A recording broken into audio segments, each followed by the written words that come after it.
There it is.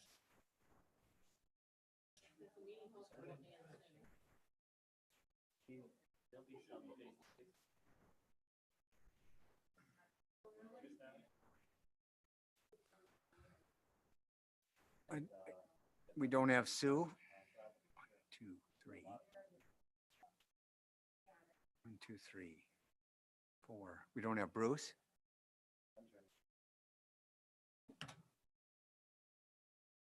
We have Carrie. We have Bruce.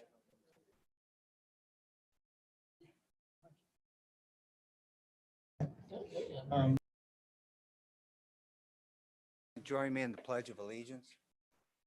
Pledge allegiance to the flag of the United States of America and to the republic for which it stands, one nation, under God, indivisible, with liberty and justice for all. Are there any citizen requests to speak?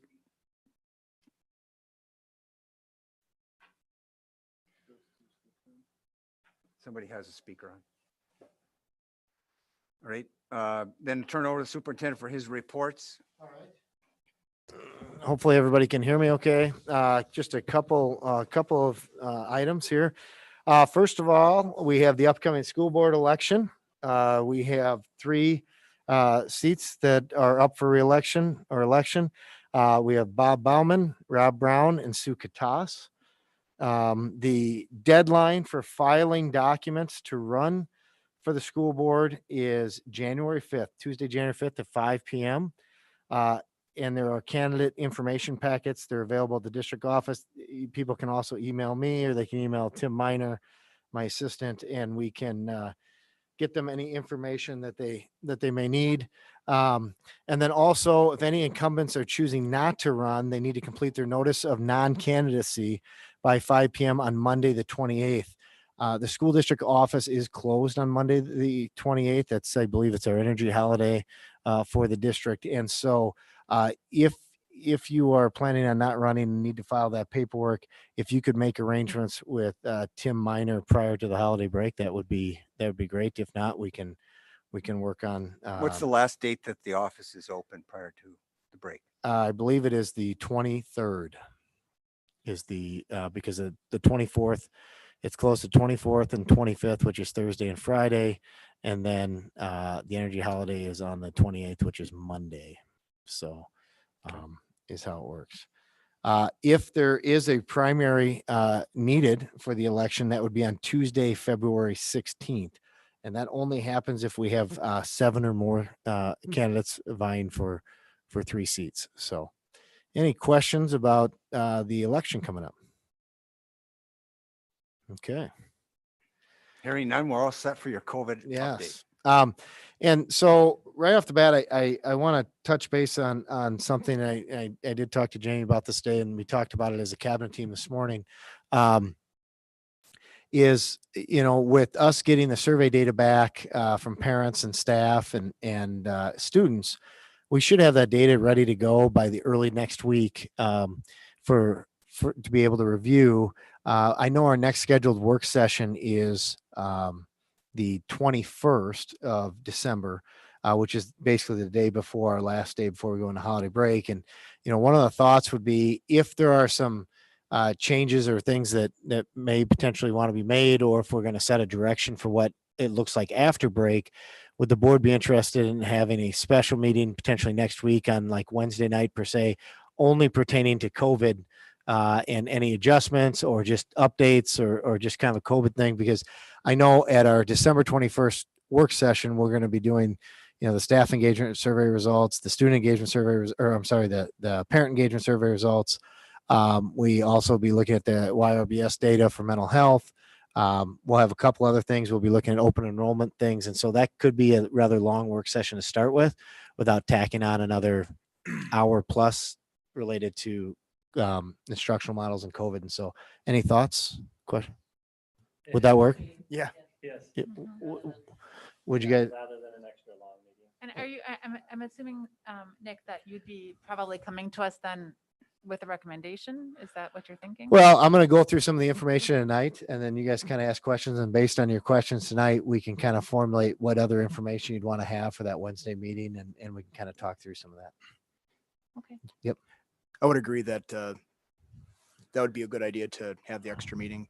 Whatever notice we can give our parents and teachers, staff, I think is likely a very good idea. Okay. And we would broadcast that meeting like we broadcast this one so everybody could watch it. You know, COVID seems to be the thing that is the most watched part of our meetings, or the most thing that people are most interested in. And so that way people would know if they're tuning into that meeting, that's really all that we're talking about that evening. So Is there something magical about Wednesday? no, it's just the survey doesn't close until Friday, and then by the time we get it, you know, it just gives us a day or so if we can get the information together. So then we can give it to you at least a day before the meeting too, so that you have a chance to kind of review it. But would you rather have it on Thursday? Thursday? Don't you get the updates on Wednesday then from? So Wednesday night, the state burden rate comes out on Wednesday nights after 4. Sometimes it doesn't come out until, I mean, it's been for Tracy and I, it's been as late as 7, 8 o'clock. But I don't have a preference whether it be Wednesday or Thursday. I just prefer it to be at least Wednesday. And that gives us a little time to kind of put some stuff together at the beginning of the week. Could other folks make Thursday work? That would be a much better evening for me. I can make personally. early evening work. I have a commitment at 7. Like 5:30 to 7, something like that. You want it done by 7, you're saying? I would just need to leave before 7, yeah. Okay. 5:30 works for me on the 17th. Anybody else that doesn't? Does that work? Okay. great. Thursday. Thank you. Appreciate that. Okay. Tim, do you want to send out the meeting invite and we'll get that noticed? Okay. So going into our district data, it's kind of trying to do the same couple of slides for each of the meetings so people are familiar with some of this data. So if you go to the next slide, Tim, the current year-to-date stats, the top number doesn't change. We have the same number of students and staff. We have had 230 cases so far this school year. Of the cases, 172 of them have been student cases, 58 have been staff cases. When you look at our 230 cases, the 80.1% have recovered. And so of that, that's 50 of our staff cases and 136 of our student cases have recovered. You know, we've had quite a few cases in the last couple of weeks. And so sometimes that's just a matter of working through the timeline. We have had 1,273 close contacts since the start of the year. And since November 23rd, so since the last meeting, we've had an additional 193 close contacts since the last meeting, of which 68, I think this is an important note, 68 of our close contacts where kids are being quarantined are related to cases in the buildings. So that means there's a positive case in the building, and it could be staff quarantined as well. 68 of the people that are quarantined are related to that. 125 of our 193 cases that are in quarantine right now are due to quarantine from being in close contact with somebody outside of the school district. So could be a parent that's positive, could be a spouse that's positive, could be something that they, you know, at work, if they worked outside of the school day and things like that. So, So it's almost 2 to 1 as far as the close contacts being from outside of school close contacts as opposed to. Yep. Okay. And I think, you know, a lot of that has to do with the fact that, you know, we've changed models. I mean, the high school is 3/4 of the high school. Actually, you know, 87.5% of the high school is not in that building every day, because you have the 3 grades that are completely virtual and the freshmen are only there every other day. You know, half of them are there every day, but it's every other day. So that drastically reduces the amount of close contacts as it relates to the high school, and then the middle school has gone into hybrid, which then spreads kids out, which means we have fewer close contacts in the buildings that way. You know, as we continue to work through that. We have had 3 people since the start of the school year that have been hospitalized as it relates to COVID. We still have 1 individual that is still currently hospitalized as of the time of this, when I was putting this presentation together. So, so just to make you aware. The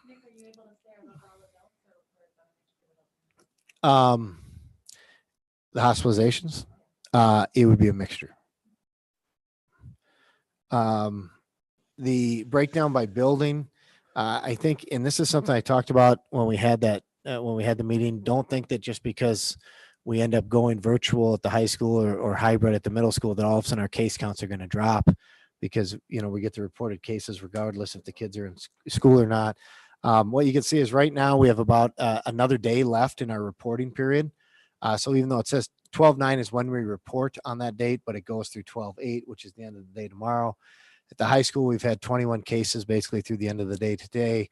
The middle school, 15. And then as you can see, Rock with 3, Prairie at 5, Holton at 4, North Hudson at 7. North Hudson is, this will be our first elementary, should the board, you know, continue to, you know, we're planning on following the matrix. This will be our first elementary to go into hybrid, starting on Monday of next week, because once they hit 7 cases, according to the matrix, they move into hybrid. Rivercrest is really, I don't know what exactly they're doing down at Rivercrest, but they seem to be really hitting it out of the park with total number of cases when you look at that. And then Willows had 1 case as we work through that.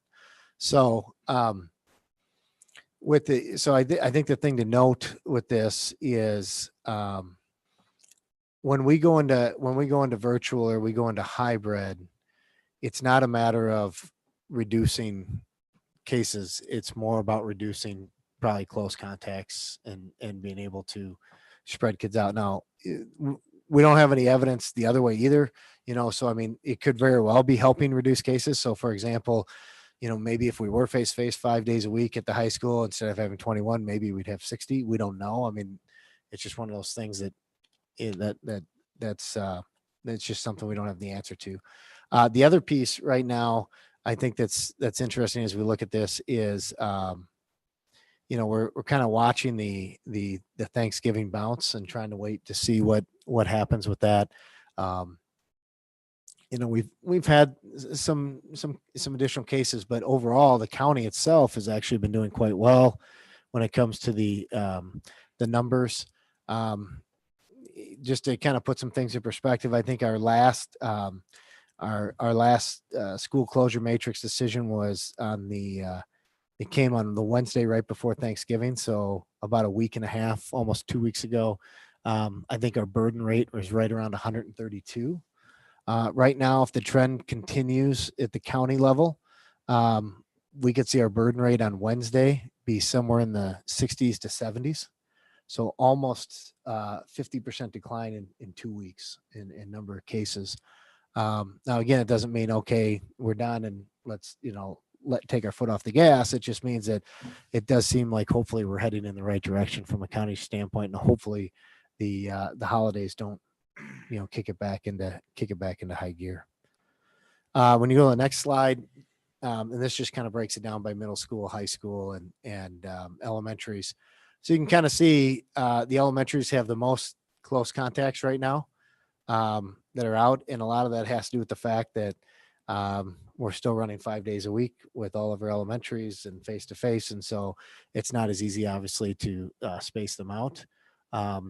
But, you know, as you look at that, 111 is a lot, but if you were to take all 6 elementaries and push them all to hybrid, let's say right off the bat, you'd be looking at, you know, on any given day, you'd have 1,000 kids that were remoting in versus 100 kids, you know, for a shorter period of time, because you would have, you know, every other day. So we continue to kind of look at that right now. Active cases, 17 at the high school, 13 at the middle school, and 12 at the elementaries.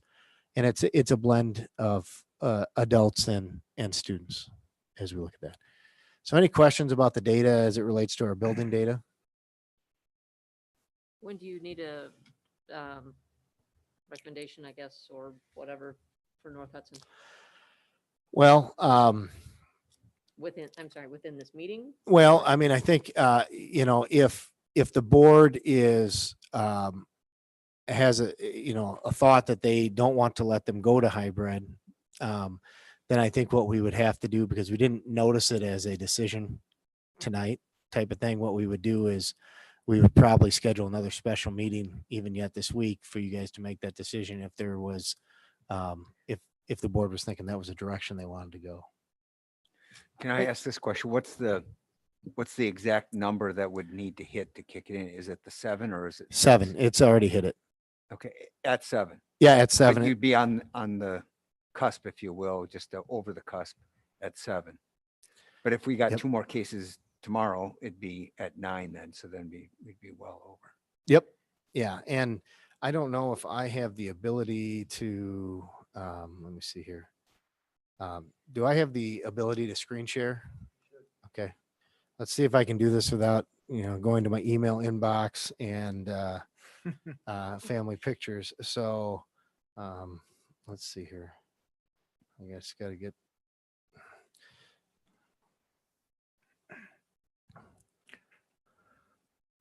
Let's see here. Can you all see what I'm showing? Okay, here we go. So a couple of things that Can you make it larger? yes. And it should be right. It should be, let's see here. And if I make it larger, we just have to move it around a little bit, but, and really what this is just kind of our, sorry, this is our case counts right now and how we're sitting. So North Hudson, I'm going to try to get it so I can get,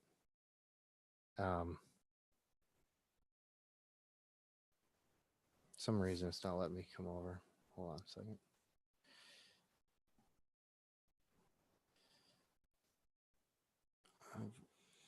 It's like I've lost column A. I don't know what happened with column A, but North Hudson essentially is at 7. And if we go to our stop sharing here, and then I want to go to the school closure matrix.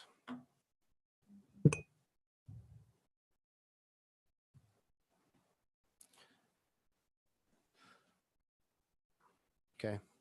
So the school closure matrix, when we go over to North Hudson Elementary School, like I said, we are at 7 cases. If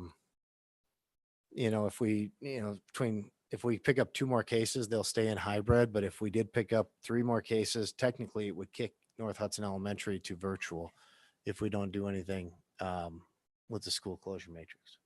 And that would be for the 2 week, basically it'd be for the last week and a day, I think, of until we head into the winter break. Mr. President, Yes. do we have any details? Normally we know like whether or not those kids have been IDL or if those kids were exposed in school during that time, because obviously we had the holiday there. So I'm just curious if any of that data is present, if 4 of those 7 are IDL. Yeah, let me just pull that up real quick. When we look at the positive cases that we've had 2 of the cases happen to be siblings. So which is pretty common. Where we're seeing the most spread on things is in the household, like a person in the household gets it, and then usually 1 or 2 others at least in the household gets it. So we have that. We've had, several that were out to start, like they were already out because they were close contact of a family member that was out. And so they, didn't have any close contacts. And some of them were younger siblings of older siblings that tested positive. So we don't have as we've talked about in the past, we don't have the student that sits right here in the first grade classroom, and now the 3 students around them are all positive because they were positive. We just haven't seen a lot of that. Not saying that it doesn't happen. It's just we're not seeing that. And of those cases that we've had, 1 of them was a staff member out of the 7. So 6 students and 1 staff member. Okay. As we look at that. Other questions? Nick, with regards to, everybody's been watching the news about Minnesota coming into Hudson, since they can't go and have dinner and go to the bar. Have you had any conversations with the county or any thoughts on how that might impact our planning, if at all? As far as the number of people from Minnesota coming to Wisconsin, I mean, it's if you drive downtown at all in the evenings, I mean, it's probably 85% people with Minnesota license plates. It's quite incredible. But no, we haven't, I know that I had heard that potentially the city was looking at some type of potential curfew. And they were going to have a discussion there because I think that kind of all related to the incident that happened, was it on Saturday night into Sunday morning. So not necessarily just COVID related, but I think it, had to do with some of that, but it's going to continue to be a challenge for us. But one of the things I want to show you, the next piece of data points, and again, we'll continue to kind of show you some different stuff, and this will help us get our bearings under, what your thoughts are. So this Wisconsin Department of Health Services is where we pull our information. It seems to be the most consistent piece of information. So it's dhs.wisconsin.gov, and then you go to the COVID-19 page.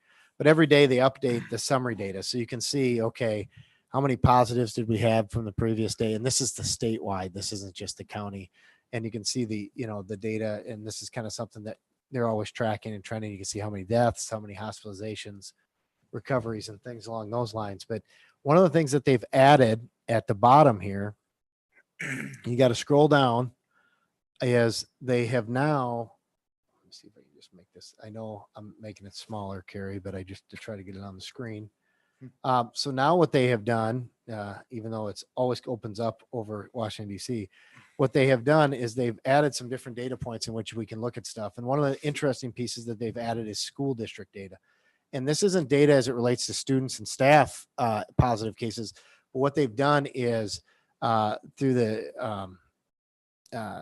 geolocating and the GS, I think it's, I don't know if it's a GSI system or whatever it is the state has, they're able to determine when they have positive cases, where did they live, in which school district. So what we can look at is how do the residents of our school district compare to other school districts around us, more than just county data. So we're able to start to drill in a little bit deeper. And so what you're seeing here on this page is, you have Hudson, the Hudson School District. And what I can do is I can click on it and say, okay, over the last 7 days, on average, residents in the Hudson School District, there's been 34.1 cases per day per 100,000. So that doesn't mean there's been 34 cases per day, but what they do is they get everybody to 100,000. So we're comparing apples to apples. And so if you look at actual cases per, if you look at actual cases per day in the Hudson School District, it's actually 6. Or we had 6 previous cases, and we're averaging about 10.71 cases per day over the last 7 days. And so the reason that's important information is you can start to look and say, okay, at St. Croix Central, however, they're averaging 75 cases per day per 100,000 versus our 35. Now, granted, they're only averaging an actual real 5.8 cases per day over the last 7, but because they have such a smaller population than we do in our school district. But what you can start to see is, how do we compare to some other districts? And Hudson seems to be doing pretty well when you think about our county and around us. And you can get into some of these school districts. I think it was, and some of them, most of them have started to come down. But like, for example, Boyceville is averaging 123 per 100,000 in their school district. So almost 4 times as many cases. Or you get into like Chippewa Falls at 117, and you start to see, we're actually in a pretty good spot, as far as how many cases, per 100,000, and what does that look like? Now it's a little misleading for some of the smaller districts because you get 1 case, and if you only have 3,000 residents, let's say in your entire school district, and you get 1 case, well, that's like 33 per 100,000, so it really starts to ramp it up, and you get 2 cases, and all of a sudden before you know it, you're at 66. And it's just, but it's to try to be able to compare apples to apples on some of the stuff. So this is new data that we haven't had in the past. So we can look at things as it relates to the Hudson School District. You can kind of see our county boundaries are right through here. For the most part, the entire county is doing pretty well. You get down into Prescott's at 94. Ellsworth is up at 138. You get some of those down at Pearson. Then there's, Amory was up at 90. But there is the opportunity potentially that if the board wants us to look at things more on a school district basis versus the entire county, that's something that we have data on. However, the one thing you just got to keep in mind is we have 7-day data. We don't have 14-day data. So it would be that not that we couldn't make a decision every 2 weeks based on this data. It would just be over the last 7 days. It wouldn't be over the last 14 days because we wouldn't have that. But you can also look at, cumulative cases and per 100,000. So, the Hudson school districts had 4,744 cases per 100,000. It sounds like, wow, that's a lot. But when you get into like Ellsworth, they're at 63, or Prescott 5,200, and you get into some of the other districts that are a little bit, darker as you work through here, 11,000 cases per 100,000. So we're doing fairly well. You can look at a variety of different data points as we look at this, but I guess that's, kind of one of the questions for the board is, do you want us to kind of stay the course and continue to look at county data? Do you want us to start digging down a little bit more? The other things we can look at, not just school district, but we can also look by village, town, and city. Just takes a second to come up. Well, I guess I would be interested in getting a matrix changed to our district, since we span 5 municipalities, got Hudson, North Hudson, and then the 3 townships. I don't think going to municipality data is going to be that helpful, but I think school district would be better than county as a whole. Obviously, we'd have to, like you said, do some change because we've been using county data on a 14-day basis, but we'd have the 7-day data is just in 2-week chunks or whatever we'd have to do to alter the matrix. Yeah, go ahead, Carrie, or somebody have. No. Okay. One of the things to kind of keep in mind is if you did go with school district data, and we did 7-day averages. I mean, so for example, Hudson's at 34 per 100,000. So if you kept the same, along the top of the school closure matrix, if you kept the same, 0 to 15, 15 to 30 and stuff like that, what ends up happening, at least right now, it would probably shift the column that we're utilizing most a little bit to the left. But, Dave brought up this morning is, one of the things that also by looking at the county data is if you do happen to have a little bit of a up or a down in the district, it doesn't swing things quite as much, because you're comparing a larger sample size. But Could we still look at it over a 2-week period, even though these are 7-day numbers, but can't you just adjust those? What So I'll we can have to look at the entire, Well, what I'll have to do is we'll set a reminder. So we'll take the number on, so for example, we would have to take last Wednesday's number of the 7-day average. And because every day it changes. So the 7-day average, it's a rolling 7-day average. So every day it changes. Whereas the way we were doing it before, we were pulling the burden rate, which was a static 14 days. I mean, and so, yeah, we could do that and then just take those two numbers and average them together. Or then it would be the same comparison that we were looking at with the county, but it would just be our district, but for the same period. for the same period of time. Yeah, which If we added seems them to make more together, right? sense. I mean, rather than worry about what's going on in the other school districts within our county. Yeah, I think I agree with Jamie and Carrie. I think it would be more representative of Hudson, versus looking at a larger piece of real estate, so to speak. You're just looking at Hudson School District. I like having the district specific data. I mean, the one thing that I wonder about regarding keeping a more regional perspective is that people from throughout this county come to Hudson to shop, to go to, I mean, so it's not like people aren't crossing boundaries. I mean, so that would be the case for sticking with But we're looking at the numbers as it impacts our residents.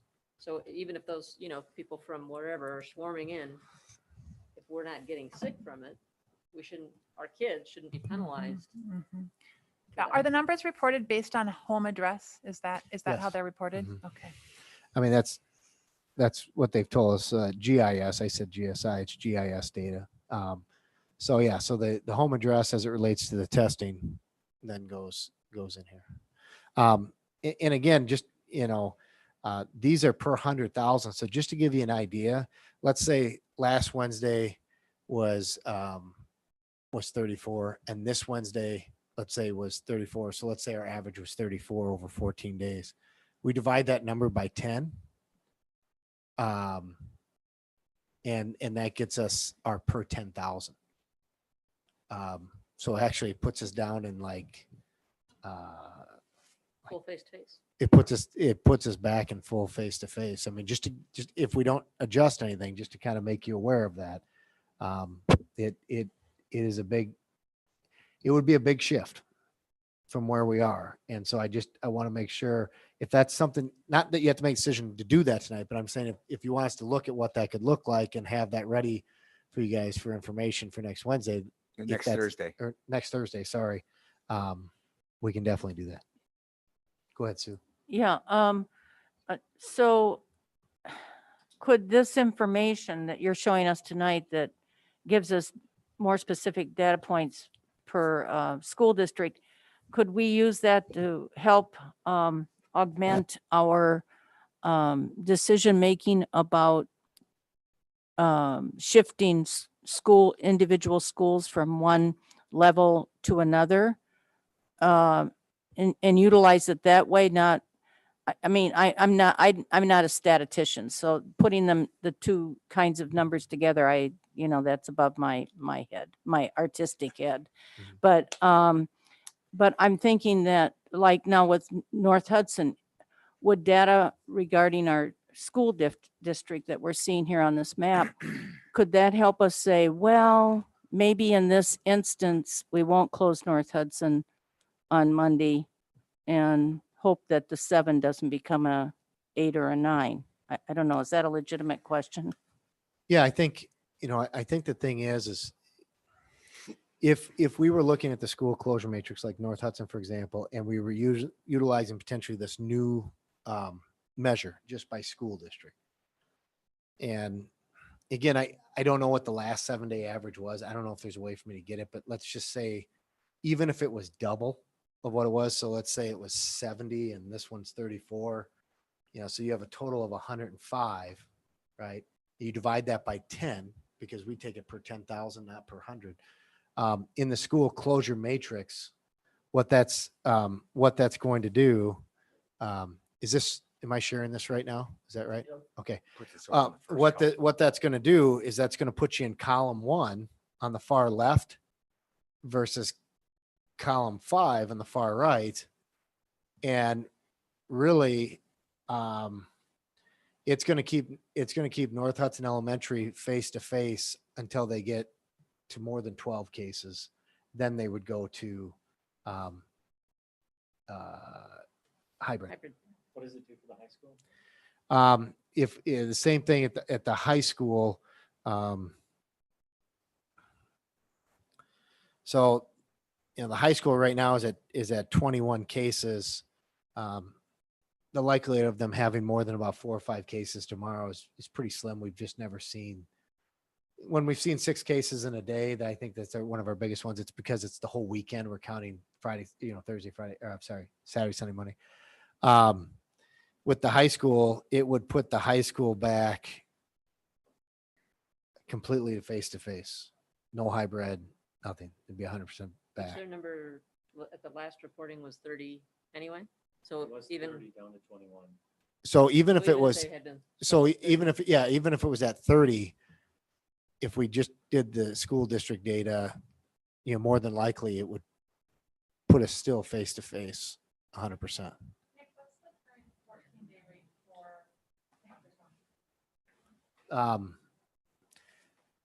Like what was it last week? Let me pull it up here.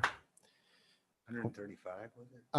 Well, 2 weeks ago it was 132, I believe, on our last matrix. Is that right? Does that sound right? Really close. And so last week, because it was, a week later, St. Croix County had already dropped to 891, so 89. So it was already dropping. So it had dropped from 132 down to 89.1 in about a week. But it'd have to get all the way to 15, you're saying, within this matrix for 7, not to send North Hudson into. So That yeah, would be No. if it was school Oh. district. We're changing. No, but I'm saying even with our current matrix, it would have to go all the way down to that number that was 81, would have to go all the way to 15 for the current matrix, not to send North Hudson into. no, No. just not send North Hudson into hybrid. That number would have to drop to 40 or below.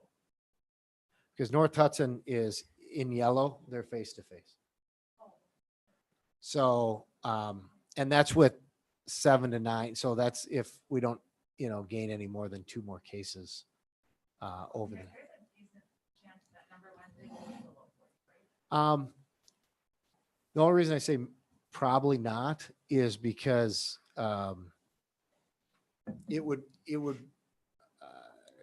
it's come down, and it's come down a lot more over the last 7 days. But just when I calculated it, and I just looked at today, and I looked at the individual case count for the county because they have it on their website, and I just add them all up, I get a burden rate of somewhere in the 70s.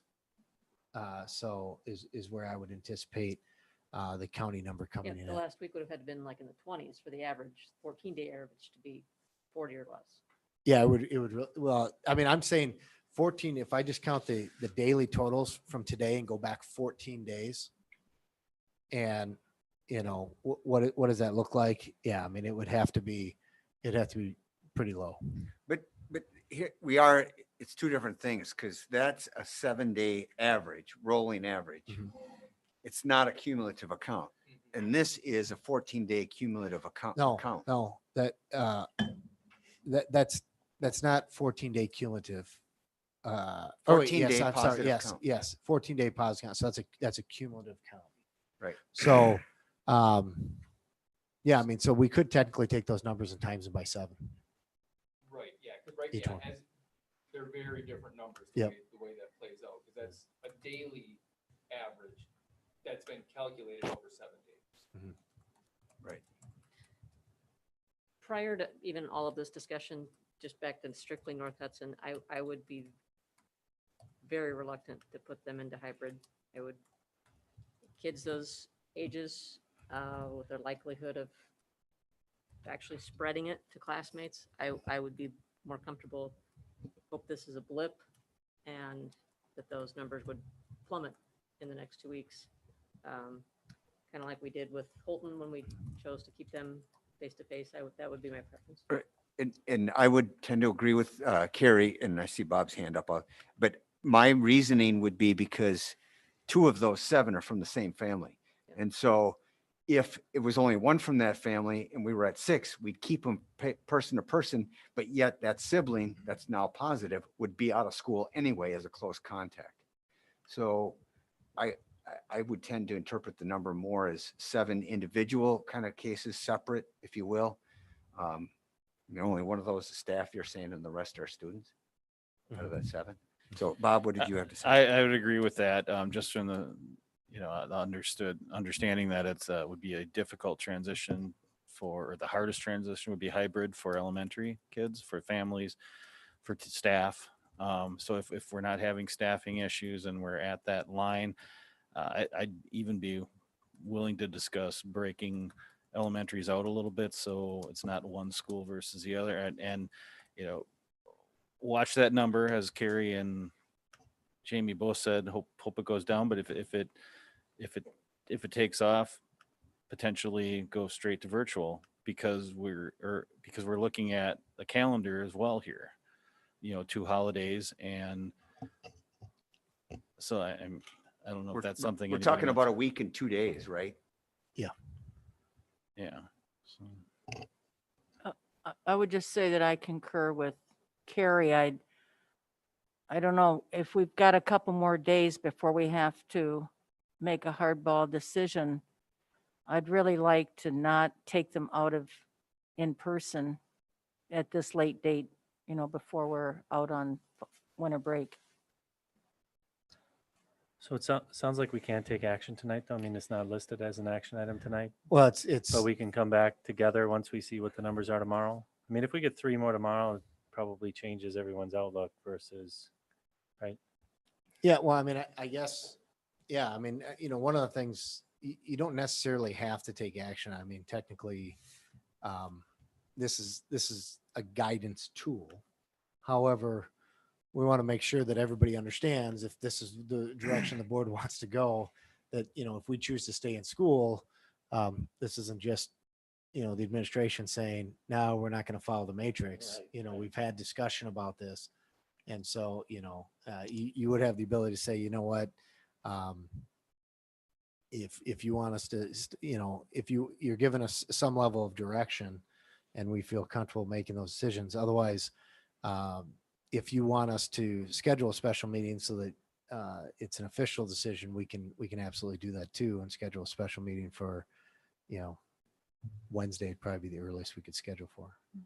I think the other factor that weighs into my thinking about this, and the reason I like holding off a little bit is, so today is Oh, it's on.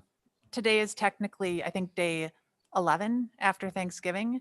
And so I think a lot of folks are watching to see what happens around days 13, 14, and then maybe even 15, 16, 17 because of Thanksgiving weekend. And so, I mean, that to me, that's the other piece is I think I would feel much more comfortable with this suggestion if throughout this week we saw level numbers and it kind of alleviated our worry that we've got another spike coming, because the spike we saw in mid-November was 14 days after Halloween. So I think that's the other, if there's a way to hold off and give us more time to get a sense for whether or not we're going to have a post-Thanksgiving spike in this community, I think that would be reassuring if we saw flat numbers, because right now the numbers are trending in a very positive direction. So, I'm not 100% following. So are you saying that you want to delay the decision on North Hudson for a couple more days? Or are you saying, I'm not following. Well, your decision, I mean, if we're going with this being a general board direction, but you're going to make an administrative decision on Wednesday, once you see numbers, that at least you'll have 2 more days of data at that point. So that's better than making that decision now, I think. Okay. Yeah. I think whether it's a board decision or administration decision, probably should be made Wednesday or Thursday.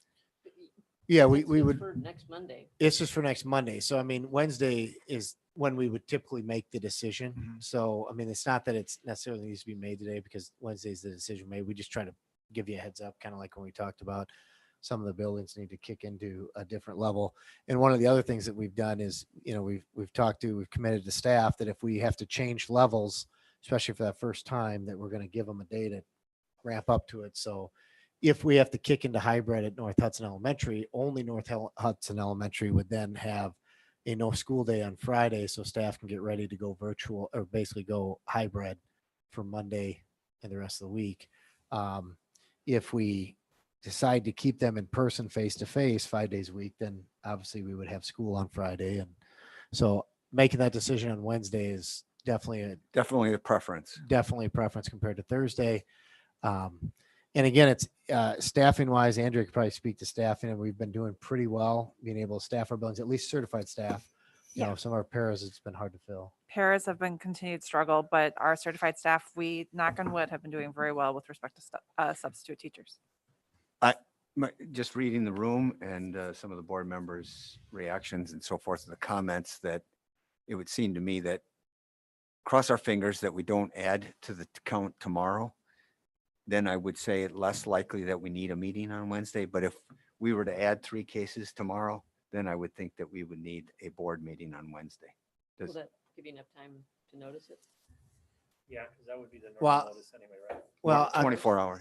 yeah, I mean, what we can do is, we can notice the meeting and then cancel. So we can notice it so that it's out there and then cancel if there's not a reason to meet, just so that it's been noticed properly. That's a smart idea, Nick. So now, He says with surprise. yeah, that happens twice a year. So I'm Yeah, it'd be a Zoom. We do a Zoom meeting, and it'd probably be, we'd probably try to shoot for, Early. well, Possible, right? Because once you guys want to try and get the notification out at the end of the school day or near it. well, yeah, remember we have the early release on Wednesdays, so Sometimes you don't get those numbers. well, that's kind of the thing. I mean, so we try to update our daily numbers by about 4:30, 5 o'clock every day. So yeah, I know. I will be calling into that. So, but yeah, so for me, it's either early, or I have a funeral on Wednesday, so or I'll be in the car driving back later in the afternoon, like 5. If people could do like a 5 o'clock type of Zoom, would that work? Yep. Yes. And that would be if we add more cases than if it pushed us to what do 10. you what if it pushed us to 10 cases? Okay. Is that okay? So and then we'll, like Dave said, we'll work through just so we have apples to apples numbers. We're not comparing daily averages to cumulative counts and things like that. So so that we have that for you guys.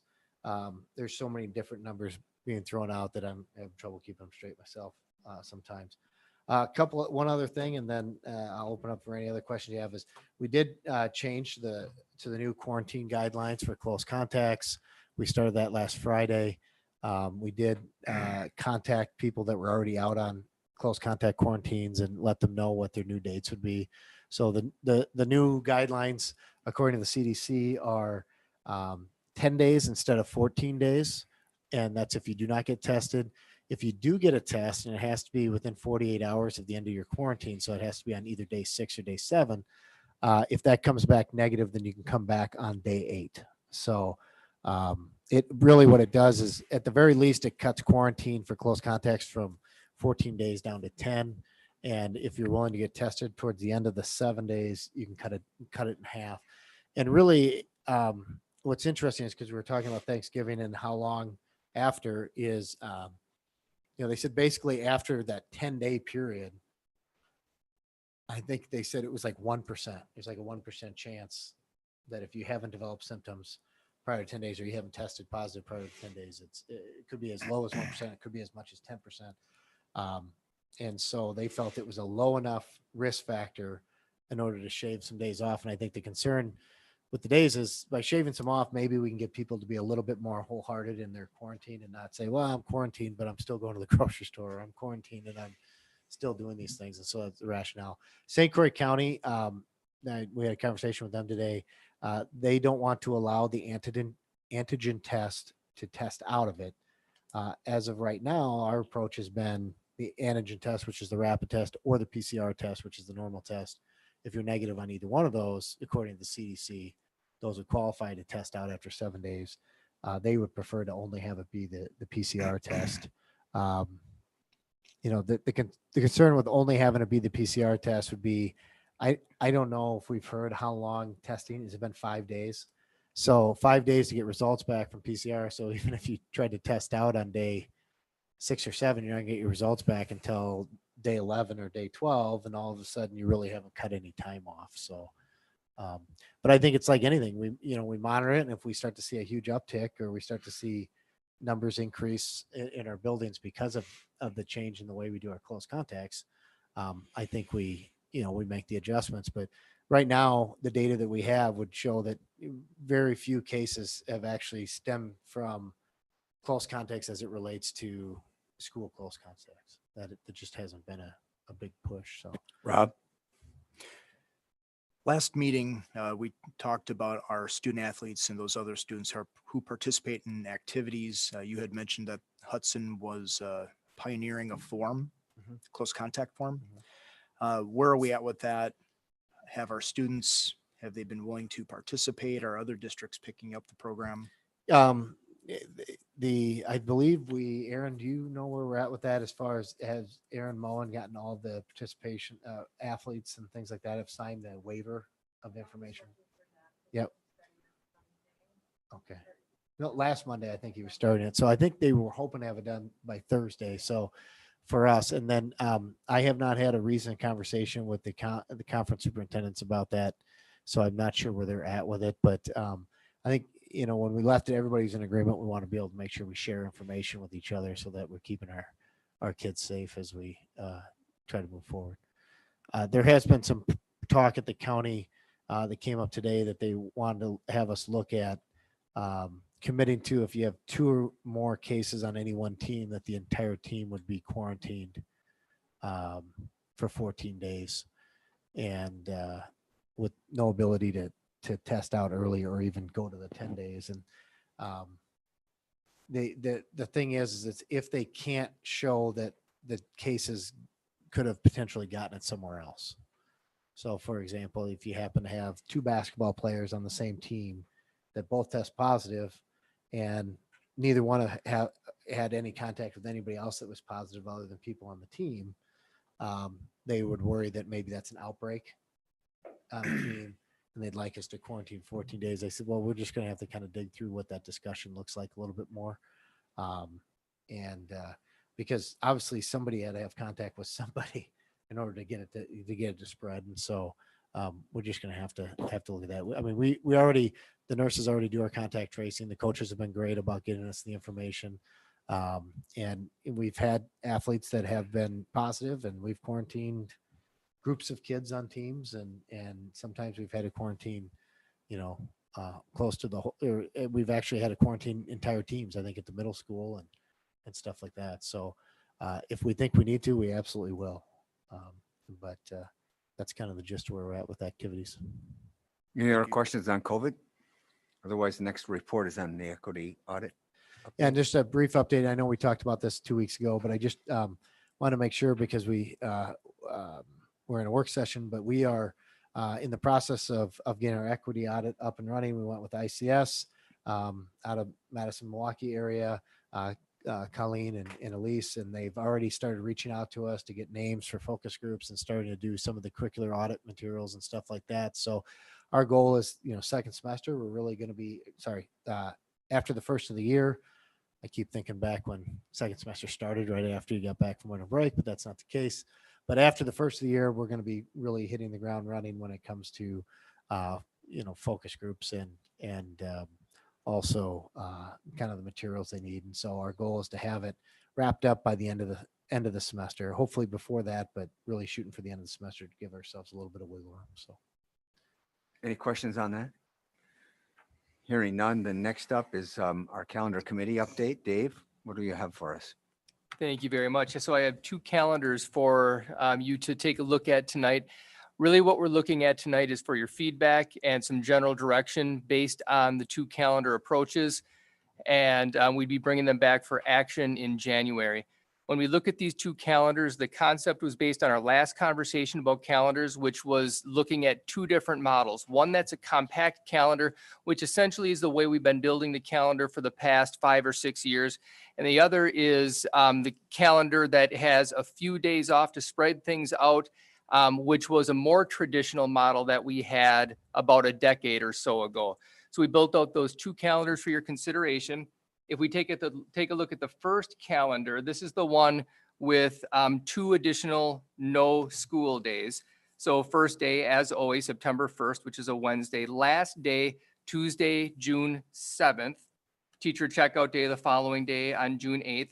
The 2 additional no school days would be October 15th and February 18th.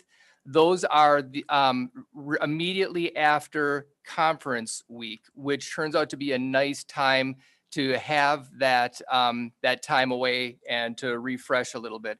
You know, this became all that much more apparent, the value of those days. There's certainly value in both models, as is always the case, right? You know, you're trying to find some level of balance. But this year with COVID, those days were definitely missed. And I think your action as a board recognized that as we added days and time for teachers to plan. But that was, that's how we built that. We were looking at moving 1 PD day that used to be in spring to October, just because that's a time when teachers really thought that the professional learning opportunity to work on their student learning objectives, which is a portion of the educator effectiveness system, would have been valuable and missed. That's where that came from. Fortunately, DPI did release the ACT dates, March 8th and March 22nd. So when you do take action, we have that information. In the past, sometimes that has created delay for us when those ACT dates come out. That's why we put spring break at the 14th through the 18th of March, and everything else is the same in terms of number of student contact days. So that's model 1, again, with those 2 additional days. Version 2, if we take a look here, what I did so it's a little bit easier to see is I marked on the calendar. I'll wait for Tim to get that one up there. I marked on the calendar in a different color. Maybe it is not showing up on there. Well, anyway, the difference would be the 2 days. So this would put, because it's compact, last day would be Friday, June 3rd. Teacher checkout day would be Monday, June 6th. So that does create that situation where last day with kids, but then there is a weekend and then teacher checkout that following Monday. That going into the process was one of my concerns. The committee overwhelmingly thought that's not a big deal because they're working throughout that weekend packing things up. But that was one of the things I wanted to keep an eye on. This would put then everything would line up exactly how I said previously. We'd still have that PD day in October. And again, everything else the same. So those are the 2 models. Again, looking for some feedback, some direction, and then we would come back with a modified version if your feedback suggests modifications in January. Mr. President, so the committee or teacher advisory group that you work with, did they have, how did their comments drop into these 2 models? that Yep, good would question. Thanks, Sue. help us make a decision. Yep, and I appreciate that question. So overwhelmingly, the model with the 2 additional days was the preferred model. There were people that actually joined the committee because they had been hearing from so many people about that. That was sort of the hot topic issue as we went into this calendar season. To be completely transparent, it always has been. Since we've made the change to a more compact schedule, that's been the one thing that generates the most conversation. This year was just amplified because of COVID. After we met, we built the calendar. I was hearing sort of tentatively, yep, I think I like that model with the extra days. When I then put together all their thoughts, shared out the drafts of the calendars, I let them know the timeline, when we'd be talking, and I asked them to let me know. I wanted them not only to let me know of their feedback, but reach out to their colleagues, find out what their teaching partners and colleagues down the hall were thinking about the calendars. And overwhelmingly, I heard again that the preferred model was the 2 additional days. There was some dissent to that, mainly from teachers that were representing AP teachers, because when you end instruction when you have the AP exam, the weeks after that are different. Not to say that it's wasted time, but it's different instruction. So the smaller that length of time is, many AP teachers prefer that. So ending the year as soon as possible. I just heard that a little bit. Again, overwhelmingly, the spread out calendar was the preferred model. Yes, Bruce. So just a couple comments, and I mean, it's the 6th versus the 8th, right? So I don't know that it's a major difference. I guess I question, kids are so antsy by that time, to come back for a couple days in the middle of June or early June. I wonder what sort of curriculum is going to be administered in those last couple days to keep those kids engaged versus are they really going to be days that those kids are going to be learning? I mean, that's the question that I ask, just my natural instinct on it. I'm not saying our teachers don't teach up till the end. I'm just, those kids are ready to be done. So that's my question there. I recognize you guys have a lot more knowledge than I in this. So I'm not going to direct one way or the other. I guess I'd always opt for being done earlier than later, just naturally with, summer jobs and such. So that's my first comment. My second comment is, I know there was a fair amount of dialogue just in kind of the spirit of equity around Martin Luther King Day. Curious if there was any dialogue or discussion on that day. And, if you guys talked about maybe making that day more of an opportunity to teach the students about, Black history or the significance of, why that day is important. So maybe if you could just elaborate on that a little bit as well. You bet. Thank you. And both good points. The first one, in terms of the last day, I hear you and I understand where you're coming from. It's been my experience that no matter when the last day is, the last couple of days, it takes some extra effort on the teacher's part to keep the students engaged. So unless it becomes really significant when you're pushing it way out and they're seeing the summer experience for all neighboring communities having already ensued, typically, I don't think that is as much of a concern, but I understand the point. In terms of Martin Luther King Jr. Day, yes, that is something we're engaged in a process right now that actually started with a discussion about American Indians for the same sort of reason. Instead of having these isolated experience where we're teaching about culture, making sure that when we're teaching not just American history, but other aspects of social studies, and actually it connects to other curricular areas, that we're teaching through a lens of multiple perspectives.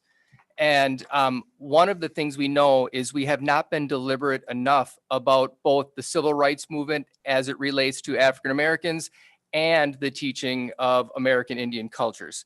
So we're going through a process, and I'm sure this will actually be amplified because of the audit, but we're starting right now where we're looking K-12 and looking at key learning experiences in both of those areas, and then trying to make sure that there's a coherent scope and sequence. That because there is a lot of really good teaching that happens around MLK Day, but it tends to be relatively isolated, and there's no way to know, or there's a way to know, but we haven't gone through this process of determining, is this experience in third grade the same thing they're getting in fourth grade, and is it then repeated in seventh grade? So making sure it builds upon itself. And that is something that I did not point out, that January day in both of those calendars is different. That January day that we have as a PD day is semester break. And it's critical that it lands on semester break, in that because high school teachers that teach semester classes, what they're doing at that time is preparing for the next semester. That's their one day to switch everything over. They may be teaching totally different classes. So that professional development day has always been dedicated high school teachers preparing for that. With the shift in the days, it lands on MLK Day in one calendar and not in another. I don't know what the best model is. I honestly don't know. And I see both perspectives. One is, and I'll be honest with you, this is the one I tend to ascribe to, that I would rather have students in school learning about Dr. King, because that's an opportunity that we can't guarantee any consistency if they're not in school. Of course, the other side of that is having that day off is viewed by many as a way to honor Dr. King. Both are valid perspectives, but both of these calendars represent that day landing on different parts of that same week. So in addition to changing the end of the semester, essentially, day of January 17th versus January 21st, the other day that changes with these two calendars is graduation day. One is May 28th, the other one is June 4, correct? Yes, thank you for pointing that out. Yes, that is a significant difference. Again, with the instructional hour requirement, there was an assumption by some districts that seniors are exempt from that rule. That is not the case. Seniors have the same requirement for instructional minutes. So if we do add those days off in the year, we need to still make sure that our seniors have access to all of the required instructional time. So that does push the graduation date.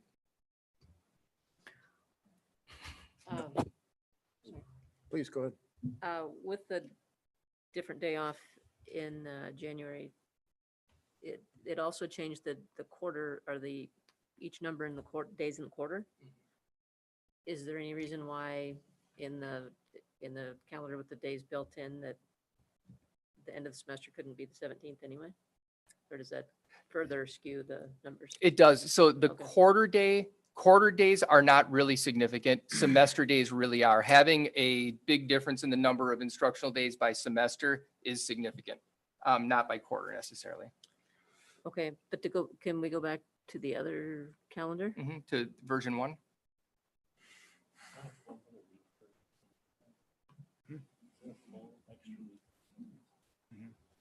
If you added in the instructional reading this days, oh, so you're keeping the semester days at 89 and each, I'm sorry, I don't recall what the, Yeah, it's the split of the semester days that is the difference. and It that doesn't was the have to same be in exact, version but we 2? don't want like a 4-day difference. In a version 2, it would skew it that way?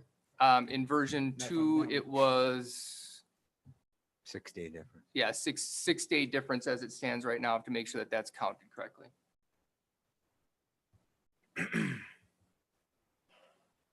So if in version 1,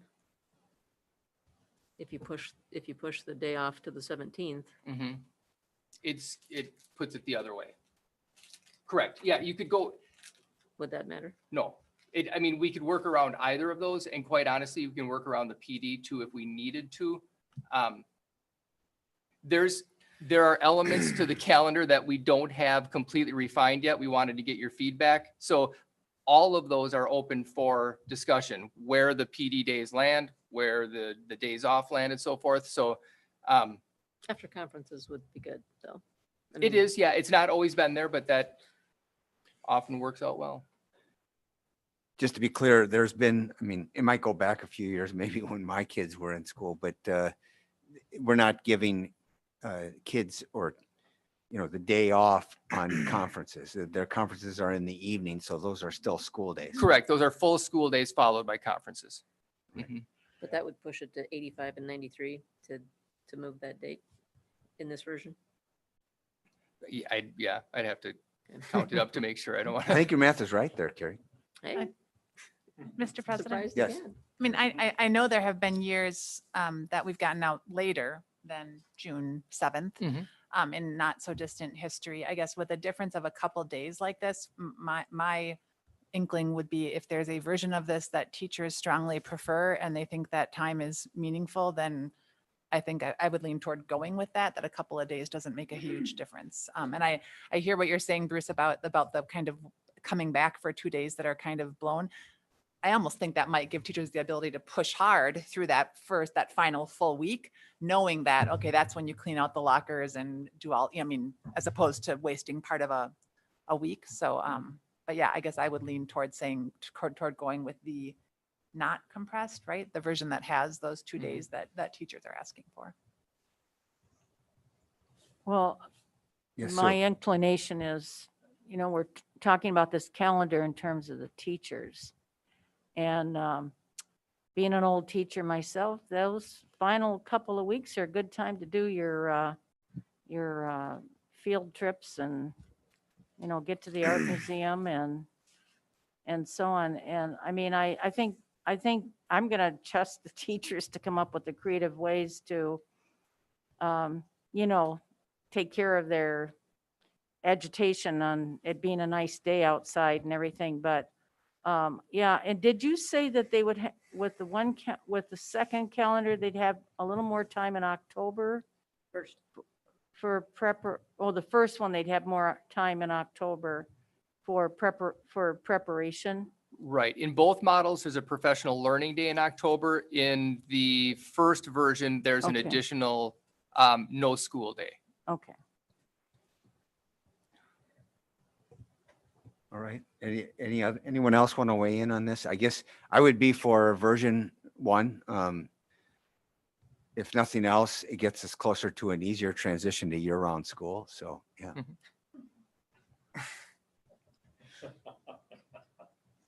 Let's stir the pot, James. Yeah. Why not? I got my mask on. Nobody can tell whether I'm smiling or not. All right. Nobody else? All right. Do you have your feedback? Do you need then? I do. Yes, I appreciate it. I'll take a good look at the semester dates to count those up to make sure that we're not missing anything there. All right. Very good. Then I'm ready to entertain a motion to approve consent agenda with the language regarding expenditures, and Rob's got his hand up.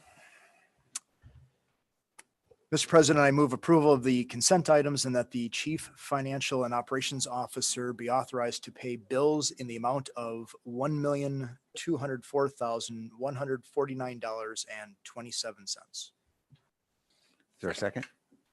Second. We have a motion and a second. All those in favor, so by saying aye. Aye. Aye. Those opposed, say nay. The ayes have it. It's approved. Andrea? Mr. President, certainly want to recognize the 3 retirements. We're inching up upon the deadline of December 15th, and so we have a few more tonight that are being announced. The first one's Natalie Thorson, kindergarten teacher. She's been at quite a few buildings over the year, but currently is at EP Rock, 24 years of service in the Hudson School District. Terry Ostertag, who is an office administrative assistant at the middle school for 18 years, and she'll be retiring at the end of the school year as well. And then Deb Gagnon, who is a family consumer ed teacher at the middle school, 15 years of service, will be retiring as well. Excellent.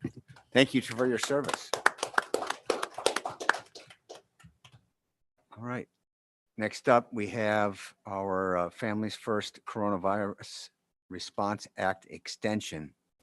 And you want to explain this, Andrea? Yes, and so I know that you guys had a little discussion at the work session, but this is specific to extending only the 10 days that were provided for by the federal government. It's the EPSLA, Emergency Paid Sick Leave Act, as part of the FFCRA, the Families First Coronavirus Relief Act. It's a section of the act that we're recommending extension through the rest of the school year, essentially through June 30th. It's set to expire December 31st of this year. So our recommended action at this point for you guys to take would be to extend, not create new days, but just extend the use of the current 10 days for the EPSLA purposes. Any questions or comments about that? Mr. President, Yes, Rob. we spent time talking about this, to your point, during our last work session, but just to confirm, if a staff member has already used their 10 days, this doesn't grant an additional 10 days. It does not. And we do track that specifically. We have one of our huge spreadsheets tracks how many days they've been using. So they would have the ability to utilize sick leave after that. And we do, provide good sick leave accrual every year. So they would be able to use that. Thank you. All right. Any other questions, or is there a motion? Mr. President, I moved that we make that extension. Second. It's been moved in second. Any further questions or comments? Hearing none, all those in favor say aye. Aye. Those opposed say nay. The ayes have it. Motion's approved. Next up, we have the first reading of student policies, and it's 432, 433, procedures 433.1, and a rule, and a 434.1 procedure, 434.2 procedure, and then policy 435 and procedure 436 rule.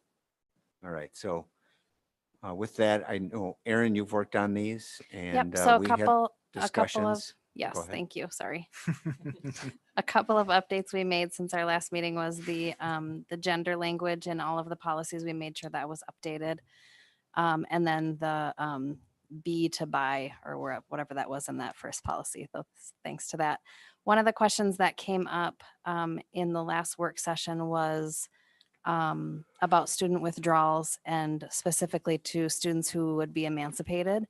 And so we did confer with Shayna about that again, and any court document or court order would supersede any of these policies. And so it wouldn't be necessary to include all of those reasons within our policies, if that makes sense.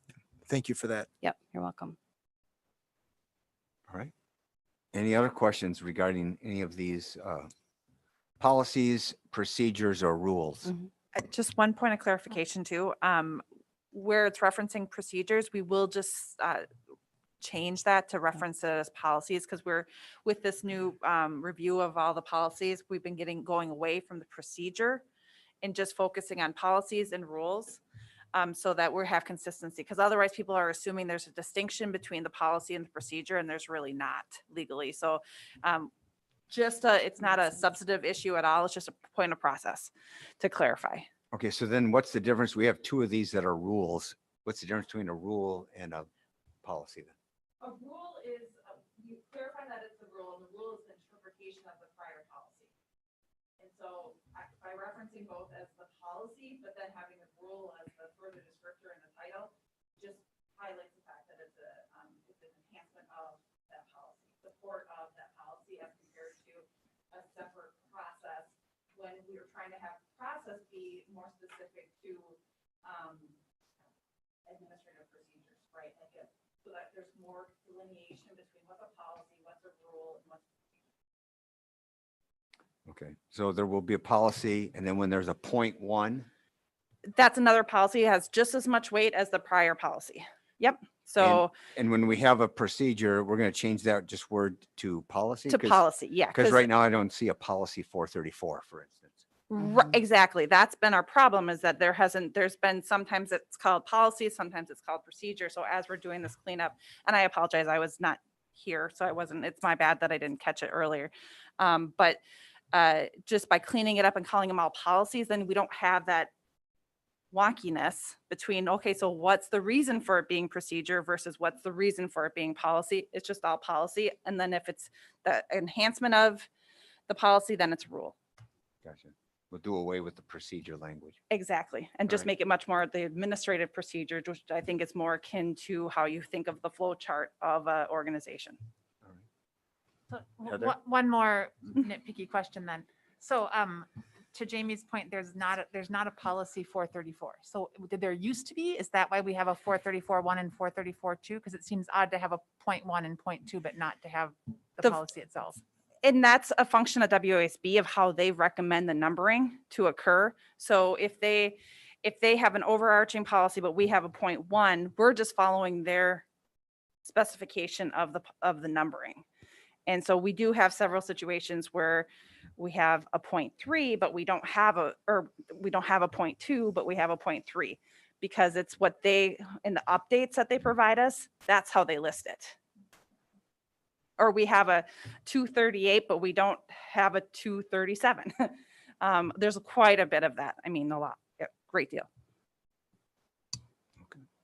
Any other further questions? Yes. Sue. Yes, I gotta get my notes up here. So you're saying procedure 434.1 then will become policy? Exactly. It's exact. There's Okay. no substantive difference Okay. whatsoever, which is what didn't flag to me right away. We're just calling them all because it has the same weight, whether it's called a policy or procedure, it's exactly the same weight legally. It doesn't matter. People just naturally ask the question, well, then what's the difference, right? Like, what's the difference between a policy and procedure? Because there isn't one legally, the recommendation is just you call it all policy. Well, I had just a curiosity Mhm. that came to my mind in looking at that one about release time for religious education. And I'm familiar with that when I was growing up, but I was just curious about our Muslim students. Do we have any Muslim students who like need time to pray? And how do we handle that? Maybe we don't. I don't know if they have a place to go. I even checked the times today. It's the afternoon, and 2:14 would be in the Yeah. school day. Yeah. I'm not aware of any requests that we've gotten this school year, but I know that in the past we have provided that release time and have engaged in sort of interactive conversations with the student about how we accommodate that request. All right. Any other comments or questions? Otherwise, I entertain a motion to approve the first reading. So moved. Second. Carrie's on it this meeting. I was with the trying to get you, motions. Carrie, but I mean, you were. We have a motion, a second. All those in favor of the first reading of these policies, say aye. Aye. Those opposed, say nay. The ayes have it. And next, I'll entertain a motion to convene to closed session pursuant to this language in the agenda.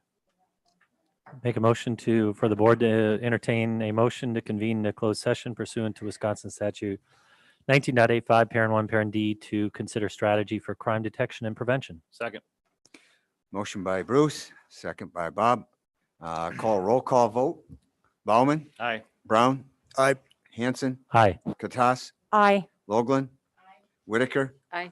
Johnson, aye. We are now in closed session.